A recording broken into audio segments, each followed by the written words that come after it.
Act 3, Scene 3 of Hamlet, begins with King Claudius in conversation with Rosencrantz and Guildenstern. The king expresses his concerns about Hamlet's apparent madness and reveals his plan to send Hamlet to England, accompanied by the two men. He hopes that this change in environment will help address Hamlet's erratic behavior.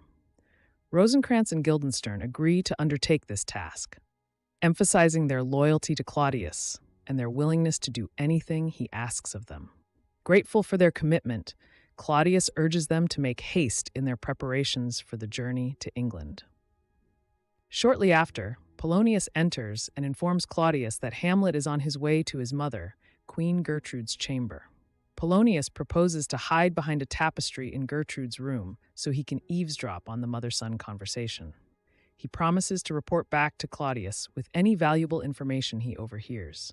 Once Polonius exits to put his plan into action, Claudius is left alone on stage. In his solitude, Claudius delivers a powerful soliloquy reflecting on the gravity of his crime. He confesses to the murder of his brother, Hamlet's father, and acknowledges that this act of fratricide has grave consequences, especially in the eyes of heaven. Claudius expresses a desire for forgiveness and acknowledges the inner conflict he feels. He wants to be forgiven, but understands that true repentance would require him to give up the gains of his crime, the throne and his queen, Gertrude. He struggles with the concept of penitence, recognizing his inability to truly atone for his sins while still clinging to the benefits of his wrongdoing. Concluding his soliloquy, Claudius attempts to pray for forgiveness, kneeling in a moment of vulnerability. It is in this moment that Hamlet enters, unseen by Claudius.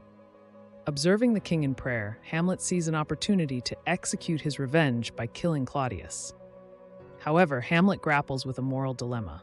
He worries that killing Claudius while he is praying would send the king's soul to heaven, a fate far too kind for a murderer, and the antithesis of the revenge Hamlet wishes to enact on behalf of his father's tormented ghost. Deciding that it would be more fitting to kill Claudius when he is engaged in sinful behavior, thereby ensuring his damnation, Hamlet refrains from acting in this moment. Instead, he decides to confront his mother as initially planned. After Hamlet exits, Claudius rises from his prayer, revealing that his attempt at seeking absolution was futile. He feels his prayer did not reach heaven, and he remains tormented by guilt and the fear that he may not be forgiven for his fratricide. The scene closes with Claudius reflecting on the hollowness of his prayer and the complex interplay of guilt, power, and the quest for redemption that defines his character. And as always, if you like this Bookly Crash Course video, make sure to smash that like button and leave a comment down below.